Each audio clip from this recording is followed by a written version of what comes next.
జై శ్రీరామ్ ఫ్రెండ్స్. పగలు మానవుల చేత, రాత్రులు దేవతల చేత నేటికి నిత్యం పూజలు అందుకుంటూ కలిపురుషుడు ప్రవేశించలేని పారమ్మకొండ చరిత్ర ఈరోజు మనం తెలుసుకోబోతున్నాం. పారమ్మకొండ క్రింద భాగంలో మనకి ఈ విధంగా కనిపిస్తుంది.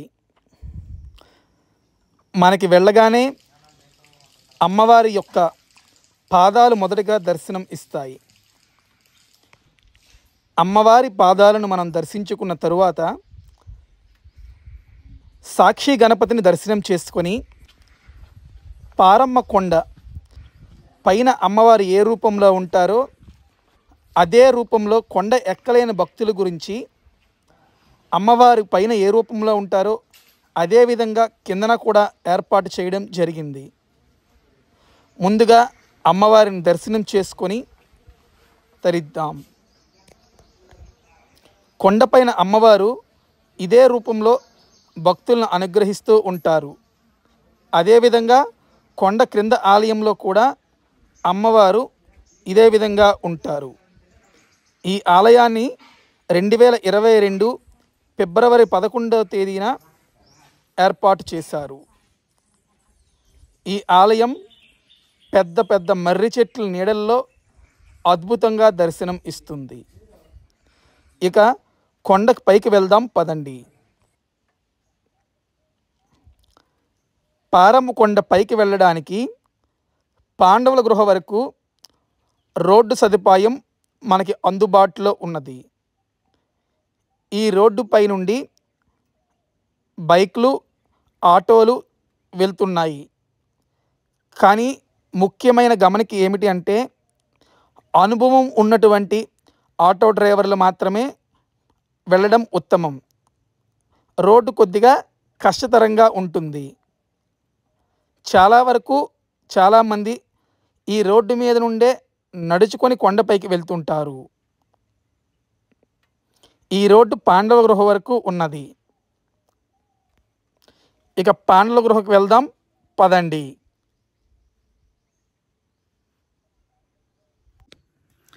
ఇంతవరకు ఇప్పుడు మనం స్కూటీ మీద వచ్చాం కదా, ఇక్కడ వరకు మాత్రమే వెహికల్ వస్తుంది. ఈ ప్లేస్ని పాండవుల గృహ అంటారనమాట. ఈ పాండవుల గృహ వరకు మాత్రమే మనం ఆటోతో కానీ బైక్తో కానీ వచ్చినట్లయితే ఇక్కడ వరకు మాత్రమే రాగలం. ఇక్కడ నుంచి కొండపై వరకు మెట్లే ఉంటాయి. మెట్ల రూపంలోనే మనం కొండపైకి వెళ్ళాలన్నమాట. ఇకను మనం మెట్లెక్కి అమ్మవారి దర్శనానికి వెళ్దాం. జై శ్రీరామ్. అయితే ఇప్పుడు మనం కొండెక్కుతున్నాం కదా, అందాకల అమ్మవారి గురించి మాట్లాడుకుందాం. ఈ పారమ్మ తల్లిని 2000 సంవత్సరాల క్రితం అండి, 2000 సంవత్సరాల క్రితం ఋషి విశ్వనాథ విశ్వేశ్వర శర్మ అనే ఒక ఋషి అనమాట. విశ్వనాథ విశ్వేశ్వర శర్మ అనే ఋషి లలితా సహస్రనామంలో కపర్దిని అనే పేరు ఉంటుంది కదండి, ఆ నామం కనమాట సిద్ధేశ్వరి, కపర్దిని, కురుకొండలని ఈ 3 శక్తుల్ని ఒకటిగా చేసి ఈ అమ్మవారి మూర్తిని తయారు చేశారనమాట. అంటే ఈవిడ లలితాదేవి స్వరూపం కూడా అనమాట. కురుకొండలని, సిద్ధేశ్వరి, కపర్దిని ఈ 3 అమ్మవార్లు అనమాట. త్రిశక్తి స్వరూపంగా అమ్మవారిని ఇక్కడ ఏర్పాటు చేశారు. నెక్స్ట్ ఈ అమ్మవారి యొక్క అధిష్టాన దేవతలు ఎవరు అనుకుంటున్నారు? దేవనాగులు. అందుకే ఈ కొండకి నాగపర్వతం అని పేరు వచ్చిందనమాట. నాగపర్వతం అని పేరు ఎందుకు వచ్చిందండి చాలామందికి డౌట్ ఉంటుంది. ఈ కొండకి దేవనాగులే అధిష్టాన దేవతలు. అందుకే నాగపర్వతం అనే పేరు ఈ పారమ్మకొండకి వచ్చింది. మళ్ళీ ముందుకు వెళ్దాం, మరికొన్ని విషయాలు మీకు చెప్తాను. మరొక విషయం ఏమిటంటే ఈ పారమ్మకొండ మీదకి కలిపురుషుడికి ప్రవేశం లేదనమాట. ఈ పారమ్మకొండ మీదకి కలిపురుషుడికి ప్రవేశం లేదు. ఎందుకు అంటే దక్షిణాయనం ఉన్నది కదా, దక్షిణాయనంలో ఇంత పెద్ద కొండ కూడా గోమాతలు వచ్చి అమ్మవారిని వాటి నాలికలతో నాకుతుంటాయి.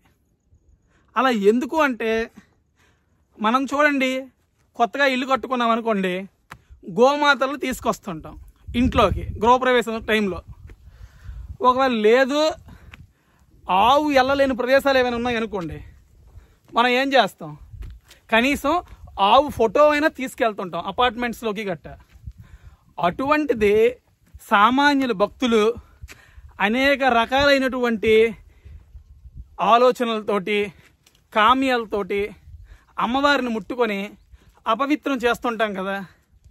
వాటిని శుద్ధి చేయడానికి అన్నట్లే గోమాతలు దక్షిణాయనంలో అమ్మవారి దగ్గరికి వచ్చి వాటి నాలికతో అమ్మవారిని నాకుతాయి అన్నమాట. దాని కారణం చేత ఈ పవిత్ర నాగపర్వతం మీదకి కలిపురుషుడు ప్రవేశించలేకపోతున్నాడు. ఇప్పుడు మనం చూస్తున్నాం కదా, ఈ ప్రదేశాన్ని అర్ధగిరి అంటారనమాట.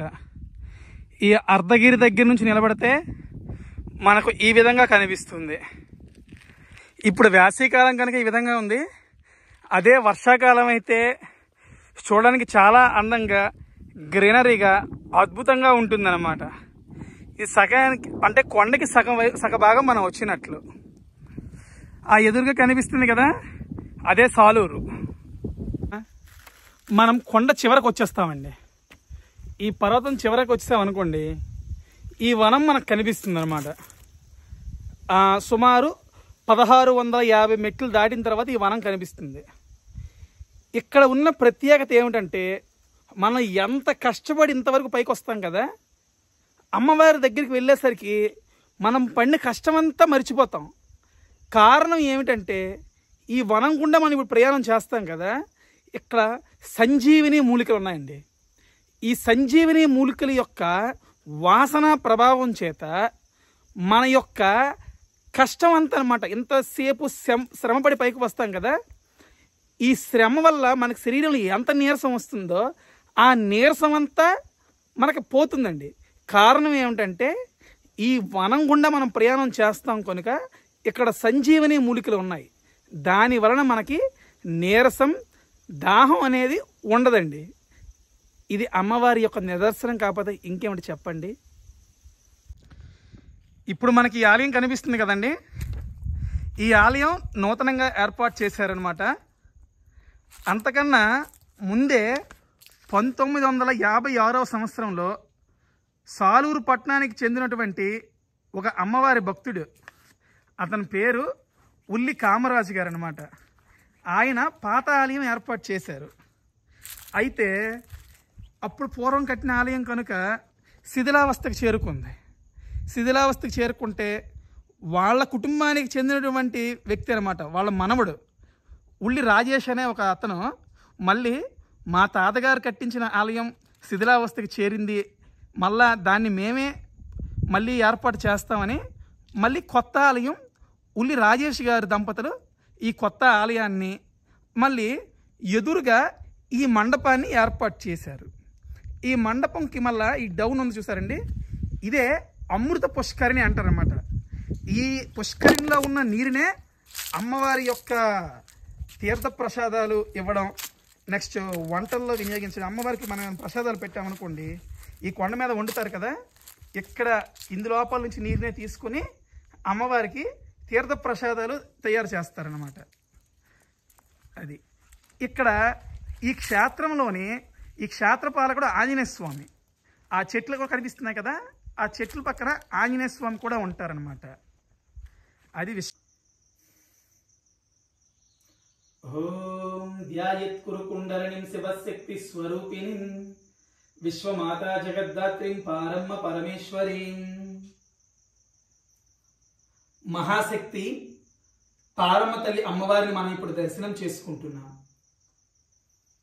సుమారు 2000 సంవత్సరాలకు పూర్వం ఒక ఋషి అయినటువంటి విశ్వనాథ విశ్వేశ్వర శర్మ అమ్మవారిని లలితా సహస్రనామంలో ఉన్నటువంటి కపర్దిని, కురుకుండలిని, సిద్ధేశ్వరి 3 నామాలని త్రిశక్తి స్వరూపంగా అమ్మవారిని మలిచి మనకిక్కడ అమ్మవారిని అందించారు.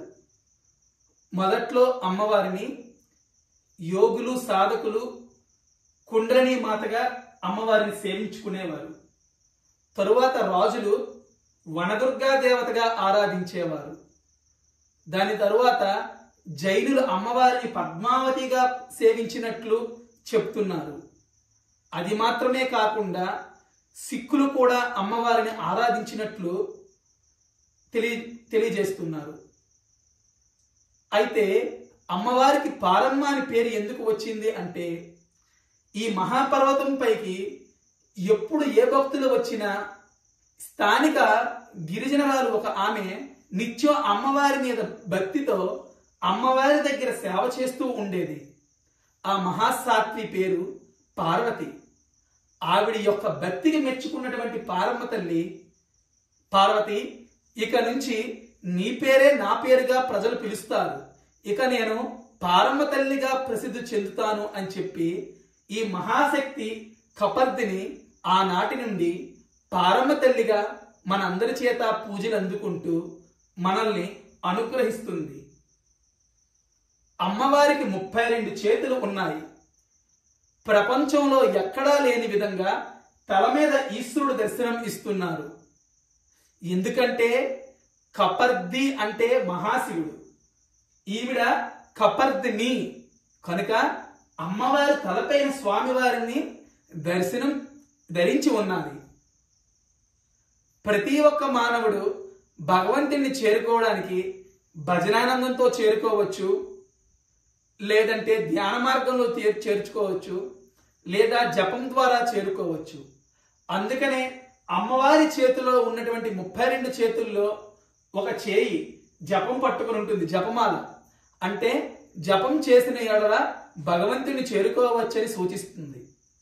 అది మాత్రమే కాకుండా ధ్యాన మార్గంలో అమ్మవారు ఉంది.